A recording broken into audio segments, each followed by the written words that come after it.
नमस्कार मित्रों, मैं आपका मित्र दीपक तनेजा आप सभी का स्वागत करता हूं आपके सबसे लोकप्रिय चैनल योर कालचक्र में। मित्रों, पीछे मैंने शनि की महादशा अंतर्दशा का प्रभाव कैसा रहेगा इस पर एक वीडियो बनाया था। मुझसे बड़े सारे लोगों ने आग्रह किया कि मैं राहु, केतु, शुक्र, मंगल, गुरु, चंद्रमा, सूर्य, बुध सभी पे वीडियो इस प्रकार के अवश्य बनाऊं। तो आज मैं राहु के ऊपर बना रहा हूं।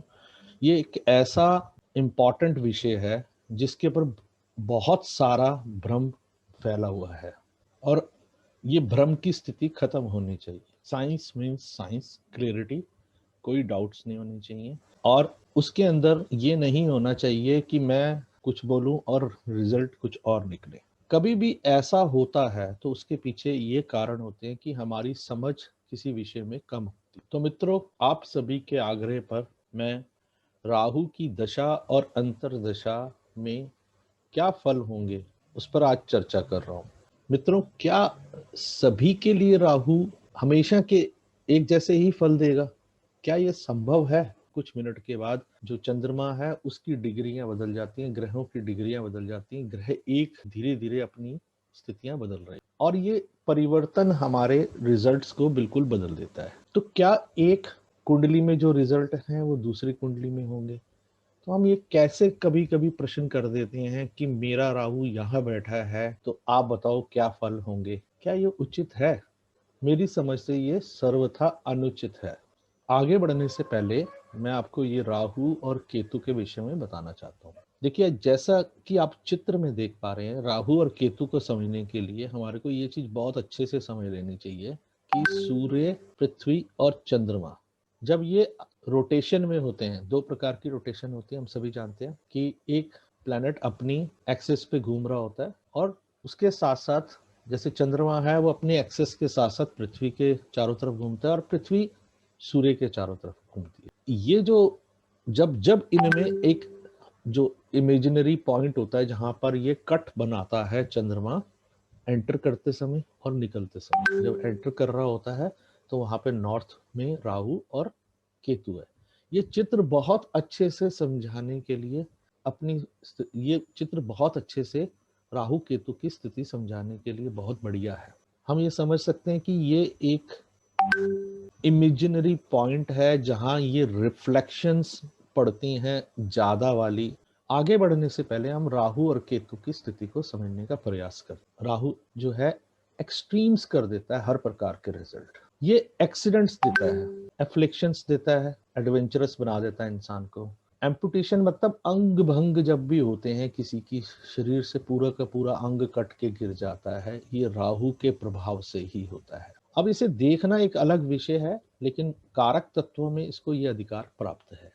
एस्ट्रोलॉजर्स बनाता है क्योंकि फ्यूचरिस्टिक जो होती है उसकी सोच पैदा कर देता है। जो आगे का देखते हैं, 5 साल बाद, 10 साल बाद, 20 साल बाद, 100 साल बाद क्या होगा, ऐसे कोई भी फ्यूचरिस्टिक विचार रखने वाले लोग जो हैं उनका राहु बहुत अच्छा होता है। उसी प्रकार किसी दूसरे के जीवन में आगे होने वाली घटनाओं को कुंडली के माध्यम से देखने की योग्यता में भी राहु का बहुत बड़ा योगदान रहता है। निशानेबाज यानी आर्चर्स जो सही जगह पे निशाना लगाकर बिंदु के ऊपर ही पूरा अटैक करते हैं, ये उस प्रकार की योग्यता दे देता है।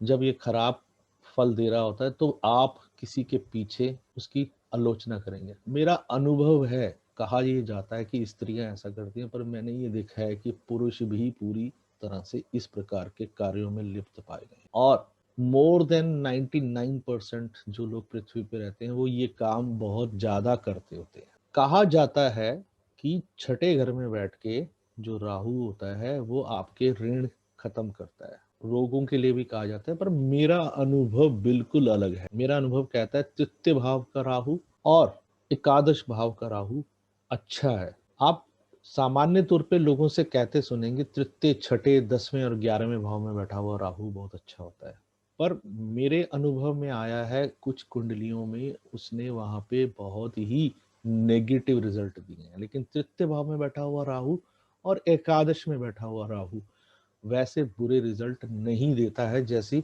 कभी कल्पना भी नहीं करी जा सकती। वो हमेशा अच्छे ही रिजल्ट देता है। तृतीय भाव में बैठा हुआ राहु और एकादश भाव में बैठा हुआ राहु हमेशा ही अच्छे रिजल्ट देता है। एकादश में बैठकर राहु आपकी हर प्रकार की डिजायर्स को फुलफिल करता है, क्योंकि वो हमारा डिजायर्स का फुलफिलमेंट का हाउस होता है।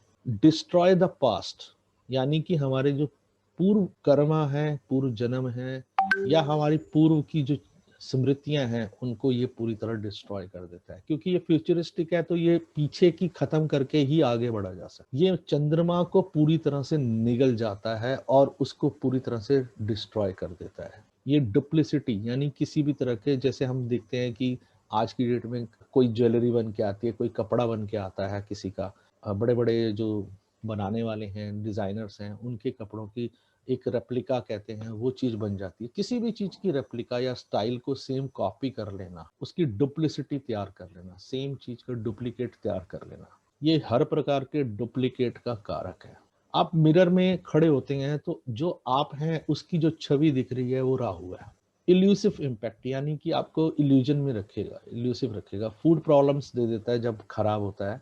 जिन लोगों का मैंने देखा है उनको बहुत ज्यादा तकलीफ देता है, गपोड़ी बना देता है, इतनी बड़ा चढ़ा के बातें बोलेगा, इंसान की हद कर देगा। हार्ड टाइम्स, ऐसे मुश्किल समय दे देता है कि जिंदगी को जीने वाला जो है थक जाता है, परेशान हो जाता है जब ये तंग करने पे आता है। मैं एक परिचित है, छठे घर में राहु बैठा है, लोग बहुत अच्छा बताते हैं।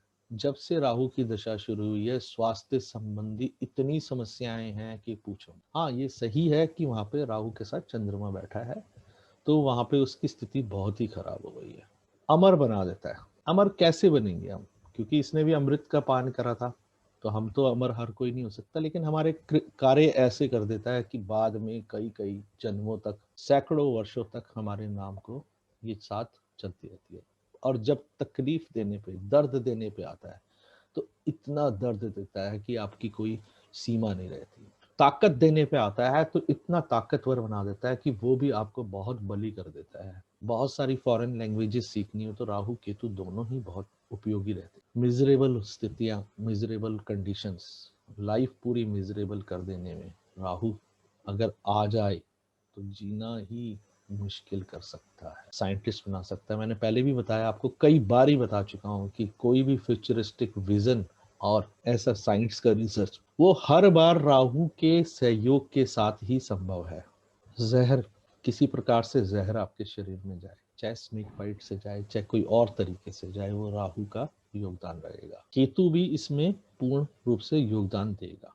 चोरी कराना, स्टारवेशन, वायलेंस, आपको खुद वायलेंस का शिकार करा सकता है या वायलेंस में इन्वॉल्व कर सकता है। विधवा योग, या मैंने तो यहाँ तक भी कहूंगा कि विधुर योग भी जो है, जिसमें आदमी की पत्नी का जो है देहांत हो जाता है, उसमें भी इसका योग रहता है राहु का। ये काली की पूजा, दुर्गा माँ की पूजा और शिव की पूजा कराता है।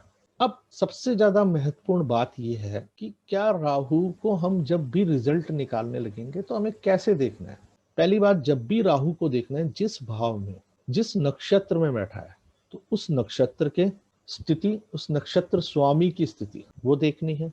जिस पद पे बैठा है उस पद के ऊपर किस पद, उस पद के स्वामी की स्थिति क्या है कुंडली में, वो विचार करें आप। दूसरी चीज का विचार करना है आपको, राशि, राशि स्वामी कैसा है, अर्थात जो राहु का डिस्पोजिटर है, अगर उसकी स्थिति खराब है कुंडली में, तो राहु ने आपको काफी तकलीफ दे ही रिजल्ट देने हैं। अगर उसके डिस्पोजिटर की स्थिति अच्छी है तो राहु के रिजल्ट बदल जाएंगे।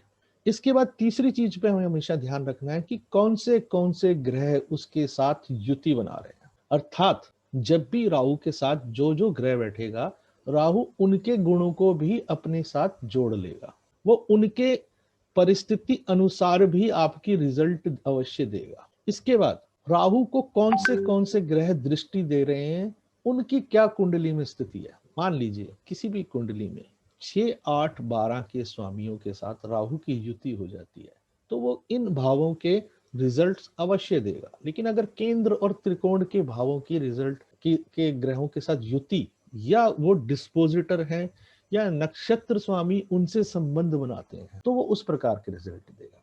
मान लीजिए किसी कुंडली में ये सारे के सारे केंद्रीय त्रिकोण के साथ संबंध बना रहे हैं, तो वो उस कुंडली में बहुत ही बढ़िया रिजल्ट देगा। तृतीय भाव में बैठकर पराक्रम की स्थिति बहुत अच्छी कर देता है। आप ऐसे व्यक्तियों को पराक्रम के क्षेत्र में असीमित रूप से जीतते हुए देखेंगे।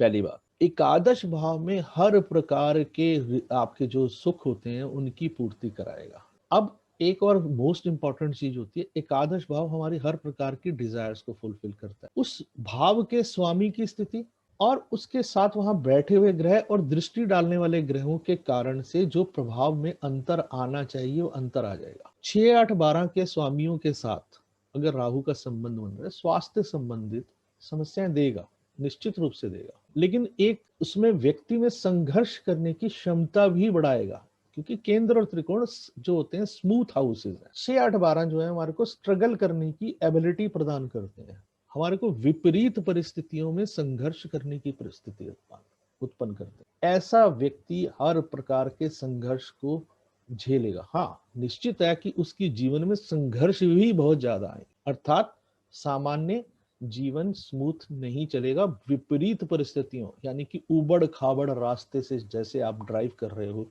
उस प्रकार जीवन भरा रहेगा। आपको बहुत सावधानी से गड्ढों का ध्यान रखते हुए जैसे गाड़ी को चलाते हैं उसी प्रकार से जीवन को चलाना पड़ेगा, लेकिन ये उबड़ खाबड़ रास्तों से निकलने की एबिलिटी भी दे देगा।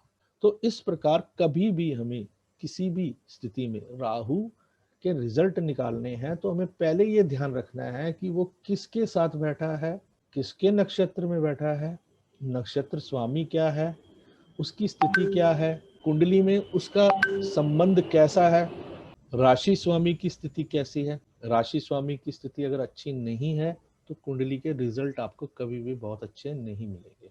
उपाय बताऊं उससे पहले मैं एक घोषणा करना चाहता हूं कि मेरा नया एस्ट्रोलॉजी का बैच, नाड़ी ज्योतिष का भी, मेडिकल एस्ट्रोलॉजी का भी शुरू होने वाला है। ये फर्स्ट वीक ऑफ मई जो है, ये आप इस नए बैचेस शुरू हो रहे हैं। आप में से जो इच्छुक हो वो मुझसे संपर्क कर सकते हैं। मान लीजिए किसी भी कुंडली में राहु और केतु के कारण से आपके जीवन में बहुत तकलीफ हो रही है, तो काली की पूजा करें, भगवान शिव की पूजा करें, दुर्गा जी की पूजा करें, हनुमान जी की पूजा करें, रुद्राभिषेक करना चाहिए, ऐसे में अवश्य ही करना चाहिए। तो ये सभी उपाय आपको बहुत ही सहयोग करेंगे आपके जीवन में संघर्षों से बाहर आने के लिए। तो मेरा आग्रह रहेगा कि किसी भी मिथ पे ना जाएं कि एक कुंडली में राहु फलाने घर में बैठा है, वो राशि अलग हो सकती है, दूसरी कुंडली में राशि अलग हो सकती है, उसके रिजल्ट अलग होंगे, मेरी कुंडली के रिजल्ट अलग होंगे। तो हमें हमेशा ये विचार करना चाहिए कि जो राहु जहां बैठा है उसके स्वामी की स्थिति क्या है। अगर स्वामी की स्थिति कुंडली में अच्छी नहीं है तो राहु की दशा आपको तकलीफ देगी। नक्षत्र स्वामी जिसके नक्षत्र में बैठा है उसकी स्थिति अगर खराब है तो वो आपको तकलीफ देगी। लेकिन हम कभी भी हर एक कुंडली के अलग से ही विचार करने चाहिए। टिपिकल पर्टिकुलर हर एक की कुंडली हमारी अलग होती है, अलग प्रभाव होते हैं। ये हम कह सकते हैं कि सामान्य तौर की बातें ही यहाँ पे चर्चा की जा सकती है, लेकिन इसके बावजूद भी जो चर्चा की गई है इसमें हर कुंडली के रिजल्ट बिल्कुल अलग हो सकते हैं। मित्रों, ये मेरा मोबाइल नंबर और ईमेल एड्रेस है।